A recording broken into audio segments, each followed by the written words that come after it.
Welcome to my fifth class on the last slip by O Henry whose real name is William Sydney Porter. দেখো আজকে আলোচনা করব famous American prolific short story writer William Sydney Porter, যার pen name O Henry, তার লেখা famous short story the last slip. এই last স্লিপের উপরে এর আগে যথারীতি আমি 4টে ক্লাস কমপ্লিট করেছি। এটা আমার 5 নাম্বার ক্লাস। তুমি যদি আগের ক্লাসগুলো দেখে না থাকো তাহলে অবশ্যই দেখে নাও, তার লিংক ডেসক্রিপশন বক্সে দেওয়া আছে, কেন কি আজকের ক্লাসটা বুঝতে তোমার অনেকটাই সুবিধা হবে। দেখো word by word, line by line details টেক্সটে যাওয়ার আগে আমি তোমাকে রিকোয়েস্ট করব যে আজকের ক্লাসটা তুমি প্রথম থেকে শেষ পর্যন্ত দেখো এবং অবশ্যই চ্যানেলটা সাবস্ক্রাইব করে এর বেল আইকন প্রেস করে রাখো, কেন কি তোমার সিলেবাসে প্রেসক্রাইব করা প্রত্যেকটা টেক্সটের ক্লাস তুমি প্রতিনিয়ত এখান থেকে পেয়ে যাবে। এছাড়া আমার এখান থেকে ইউজি এবং পিজির অনলাইন গাইডেন্স প্রোভাইড করা হয়ে থাকে। ইউজির ক্ষেত্রে কোন কোন ইউনিভার্সিটি অনলাইন গাইডেন্স প্রোভাইড করা হয়ে থাকে সেটা তুমি স্ক্রিনে দেখতেই পাচ্ছ। পাশাপাশি পিজির ক্ষেত্রে শুধুমাত্র নেতাজি সুভাষ ওপেন ইউনিভার্সিটির অনলাইন গাইডেন্স প্রোভাইড করা হয়ে থাকে। যদি তোমার অনলাইন গাইডেন্সের প্রয়োজন হয় তাহলে ডেসক্রিপশন বক্সে এবং স্ক্রিনের উপর যে কন্টাক্ট ডিটেইলস দেখতে পাচ্ছ তার মাধ্যমে যোগাযোগ করতে পারো। So let's come to the text. দেখো class 5 the text the last leaf. আমরা লাস্ট 4 নাম্বার ক্লাসটা যেখানে শেষ করেছিলাম সেখানে আমরা কি দেখেছি? সেখানে আমরা দেখেছি যে জনসি, যে কিনা সিভিয়ারলি অ্যাটাকড বাই নিউমোনিয়া, সে ব্যাকওয়ার্ড কাউন্টিং করে চলেছে।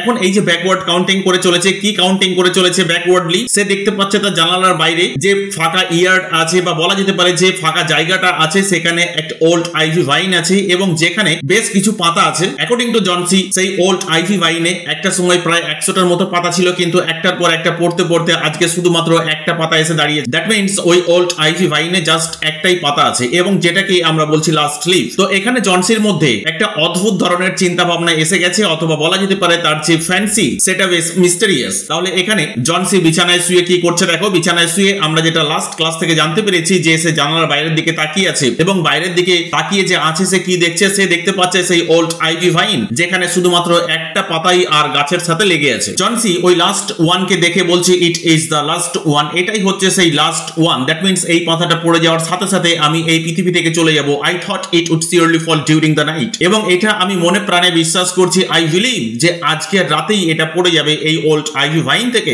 এবং আই হার্ড দ্য উইন্ড, আমি শুনেছি সারা রাতের যে বাতাসের গর্জন সেটা আমি শুনেছি। বাতাসের গর্জন মিন্স বাতাস কত দ্রুত গতিতে এর উপরে আঘাত এনেছে। It will fall today and I am very sure it will fall today and I shall die at the same time. আর যখন এই লাস্ট ওয়ান এটা ওল্ড আইভি ভাইন থেকে পড়ে যাবে তখন আমি আমার এই জীবনের মায়া মোহ মমতা সমস্ত কিছু ত্যাগ করে এই পার্থিব জগৎ থেকে চলে যাব সেই না ফেরার দেশে, যেখান থেকে আমি আর কোনোদিনই ফিরবো না। কারণ জনসি মনে প্রাণে বিশ্বাস করেই ফেলেছে সে আর বেঁচে থাকতে পারবে না এই পৃথিবীতে। তার একটাই কারণ, তার যে উইল পাওয়ার বেঁচে থাকার সেটা সে হারিয়ে ফেলেছে। Johnsy totally lost her will power. Clear? চলো নেক্সট। এরপরে এখানে আমরা জানি যে সু সে কি করছিল? সে কিছু পেন্টিংস তৈরি করার চেষ্টা করছিল। এখানে দেখা যাচ্ছে যে সেই সু কি বলছে? Dear dear, leading her own face down to the pillow. একদম বালিশের কাছে সু তার মুখটা নিয়ে গেছে এবং তার মুখটা নিয়ে গিয়ে জাস্ট বলছে জনসির কানে কানে যে ডিয়ার ডিয়ার, তুমি কি করছো? থিঙ্ক অফ মি, তুমি এরকম ভেবো না, জাস্ট আমার সম্পর্কে একটু ভাবো। If you want think of yourself, যদি তুমি তোমার সম্পর্কে নাও ভাবো তাহলে তুমি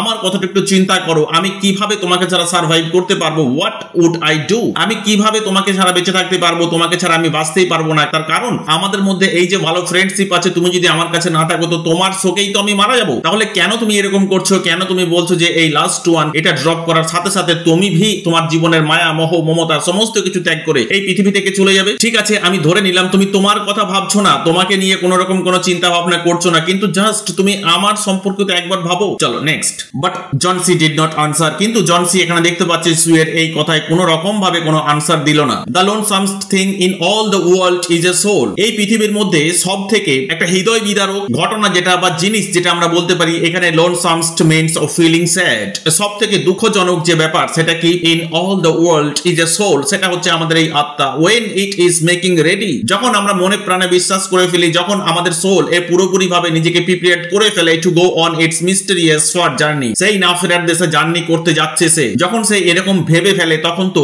তাকে এই পৃথিবীতে আটকে রাখা, এই পৃথিবীতে ধরে রাখাটা অসম্ভব হয়ে পড়ে। The fancy seemed to possess her more strongly, এখানে আমরা দেখতে পাচ্ছি দ্য ফ্যান্সি, এখানে ফ্যান্সি বলতে কার ফ্যান্সির কথা বলা হচ্ছে? দ্য ফ্যান্সি অফ জনসি, জনসির সেই যে মিস্টেরিয়াস ফ্যান্সি যেটা কিনা সে মনে প্রাণে বিশ্বাস করে ফেলেছে। আর এই তার কল্পনা, কি কল্পনা? যে সে একদিন এই পার্থিব জগৎ থেকে চলে যাবে। কবে চলে যাবে? সে চলে যাবে সেই যখন লাস্ট ওয়ান সেটা ওই ওল্ড আইভি ভাইন থেকে ড্রপ করে যাবে। Last one old ivy vine থেকে ড্রপ করার সাথে সাথে সে এই পার্থিব জগৎ থেকে চলে যাবে। এটাই হচ্ছে তার অদ্ভুত ফ্যান্সি, যার কারণে কিনা one by one the ties that bond her to friendship and to earth were loosed, আর যার কারণে সেই যে বন্ধন, দ্য টাইজ, সেই যে সমস্ত বন্ধন যার কারণে এই পৃথিবীতে নিজেকে আঁকড়ে রেখেছিল, অথবা যেগুলোকে অবলম্বন করে সে বাঁচার চেষ্টা করেছিল, অথবা যে বন্ধন, যে সেই ইনভিজিবল টাই ঠাইস, যার কারণে তাদের মধ্যে একটা ভালো সুন্দর ফ্রেন্ডশিপ গড়ে উঠেছিল, সেই সমস্ত জিনিসগুলো সব ধীরে ধীরে হালকা হতে থাকছে, ধীরে ধীরে আলগা হতে থাকছে, হ্যাঁ না, লুজ হতে থাকছে। তার মানে আমরা এখান থেকে বলতে পারি যে জন সি সে পুরোপুরি ভাবে এই পৃথিবীর প্রতি, এই ফ্রেন্ডশিপের প্রতি তার যে মায়া মোহ মমতা সমস্ত কিছু ধীরে ধীরে খুলে ফেলছে আস্তে আস্তে, এবং সে নিজেকে প্রিপেয়ার করে ফেলছে সেই না ফেরার দেশে চলে যাওয়া। বুঝতে পারলে? চলো next, the day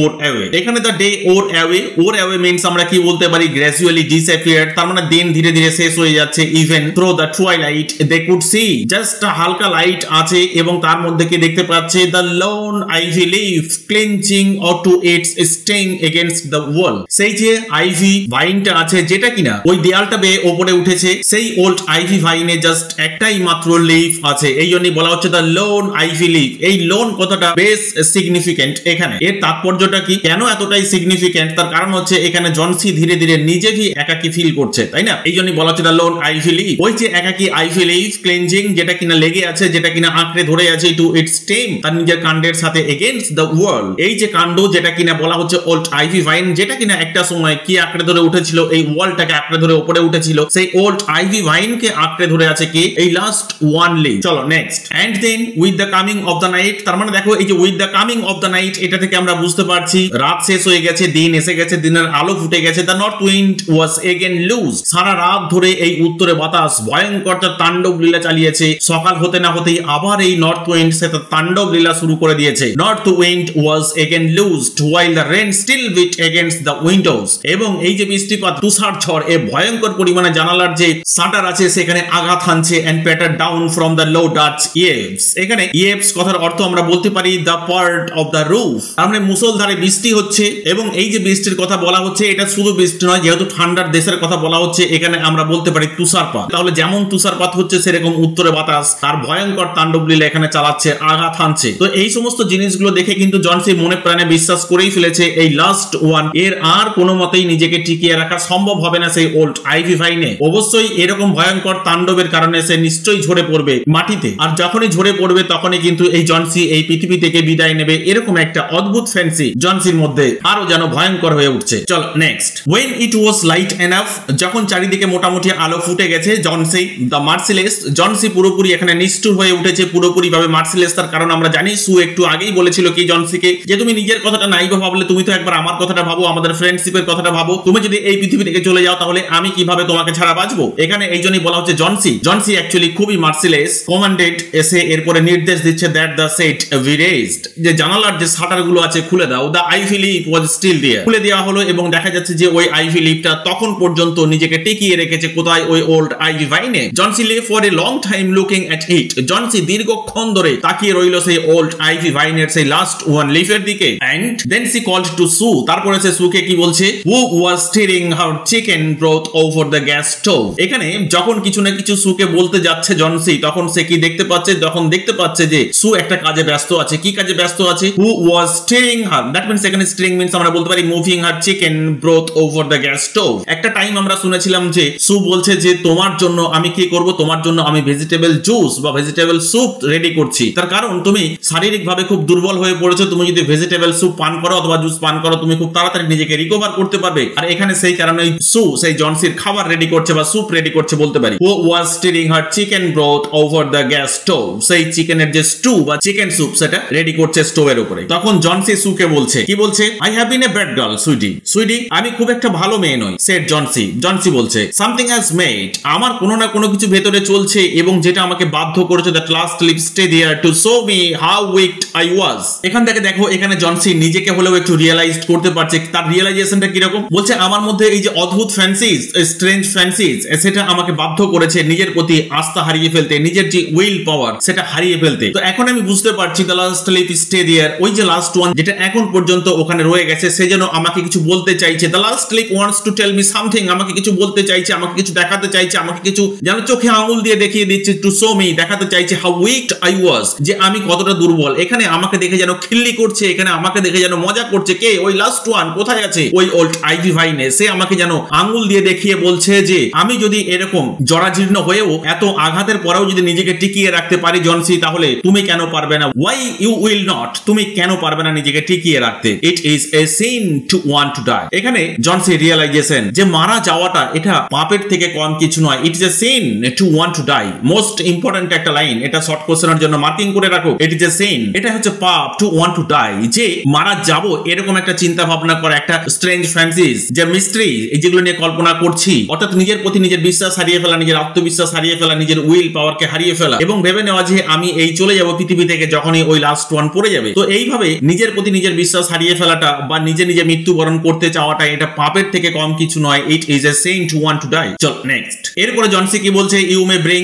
me a little broth now. তুমি একটা কাজ করো, তুমি আমার জন্য একটু just vegetable juice, chicken stew আমাকে এনে দাও, and some milk with a little port in it. এবং তুমি আমার জন্য একটু দুধ ভি এনে দাও, আর তার সাথে তুমি কি দিও, তার সাথে তুমি লিটল পোর্ট। এখানে পোর্ট বলতে কি, এখানে দেখো তুমি এই ছবিতে যে ধরনের ফুড দেখতে পাচ্ছ তার কথা বলা হচ্ছে। এন্ড নো, না না না, তুমি এখন আমাকে খাবার দিও না, তুমি আমাকে একটা কাজ করো তো, ব্রিং মি এ হ্যান্ড, তুমি আমাকে দাও তো আমার হাতে। কি দেবে? মিরর ফার্স্ট, তুমি আমাকে আয়নাটা দাও, মিররটা দাও, যাতে করে আমি নিজের চেহারাটা একবার দেখতে পারি, যাতে করে নিজের ছবিটা একবার দেখতে পারি, এবং এই ছবিটা দেখার ফলে আমি যেন রিয়েলাইজ করতে পারি, আমি যেন বুঝতে পারি মাই প্রেজেন্ট কন্ডিশন, মাই প্রেজেন্ট ফিজিক্যাল কন্ডিশন, আমি কি রকম জরাজীর্ণ হয়ে পড়েছি, আমি কতটাই রেচেড, এটা আমি একবার দেখতে চাই নিজেকে। And then pack some pillows, আর দু চারটে বালিশ আমাকে দাও তো, about me, and I will sit up, আমি উঠে বসতে চাই। দেখো প্রথম থেকে আমরা দেখে আসছি যে জনসি সে কোনোভাবেই উঠতে পারছে না, সে নড়ার ক্ষমতা নাই তার, কিন্তু এই যে উইল পাওয়ার, সে এখন মনে প্রাণে চাইছে জাস্ট আমি উঠে বসতে চাই, হ্যাঁ না? And I will sit up, আমি উঠে বসতে চাই, আমি উঠে বসবো। এই যে মনের জোর, আমাকে এটা করতেই হবে, আমি এটা করতে পারবো, কেন পারবো না? পৃথিবীর সবাই যদি করতে পারে আমি কেন পারবো না? তারাও বাথরুম করে, আমিও বাথরুম করি, সুতরাং তারাও মানুষ, আমিও মানুষ, সে যদি পারে আমি কেন পারবো না? এই যে উইল পাওয়ার, বুঝতে পারলে কিনা?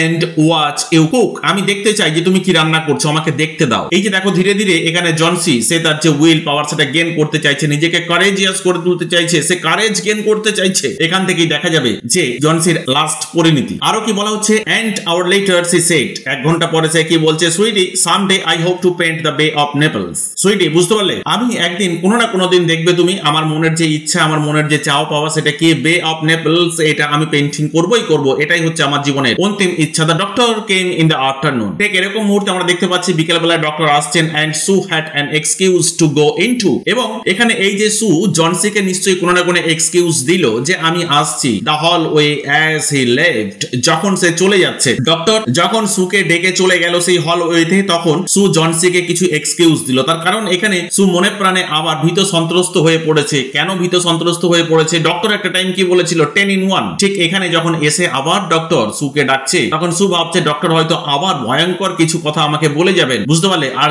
যার কারণে আমি নিজেই নিজের মনের জোর হারিয়ে ফেলবো। তো এখানে সু যখন চলে যাচ্ছে, জনসিকে কোনো কিছু বলছে না, শুধুমাত্র কোনো না কোনো এক্সকিউজ দিচ্ছে, কি যে জনসি তুমি হয়তো বসো একটুখানি, আমি এক্ষুনি আসতে যাবো আর আসবো, আমার একটু কাজ আছে, বা আমি আরো কিছু হয়তো তোমার জন্য খাবার আনতে যাচ্ছি। এটা বলার পরে দেখছি সু চলে যাচ্ছে। সু যাচ্ছে কোথায়? এই যে ডক্টর এলো, ডক্টর এসে তার সাথে দেখা করতে চাইলো, তো এখানে সু যাচ্ছে ডক্টরের সাথে দেখা করতে। চলো নেক্সট। এরপরে দেখো ডক্টর কি বলছে, ইভেন চান্সেস, হ্যাঁ দ্যাট মিন্স এখন Johnsy out of danger, said the doctor, taking Sue's thin shaking hand in his. এখানে দেখতে পাচ্ছি যে সুয়ের সেই পিটপিটে রোগা পেটকা হাতটা ধরলো, ধরে কি বলছে, ইভেন চান্সেস, এখন জনসি পুরোপুরি ভাবে out of danger, with good nursing you will win. এরপর তুমি যদি জনসির একটু ভালো নার্সিং করো, জনসির যদি একটু ভালো সেবা শুশ্রূষা করো, তাহলে হয়তো দেখবে জনসি পুরোপুরি ভাবে খুব তাড়াতাড়ি রিকভার করে ফেলবে নিজেকে। এন্ড এবং আমি এখানে দেরি করতে পারছি না, and now I must see another case, আমার কাছে আরেকটা কেস এসেছে, আই হ্যাভ ডাউনস্টেয়ার্স, আমাকে এক্ষুনি নিচে যেতে হবে। এবং কার কেসটা আমি দেখতে যাচ্ছি? বারম্যান। সেই বারম্যান মনে করতে পারছো, হিজ নেম ইজ, তার নাম হচ্ছে barman, some kind of an artist, তোমাদের মতোই সে একজন আনফরচুনেট আর্টিস্ট,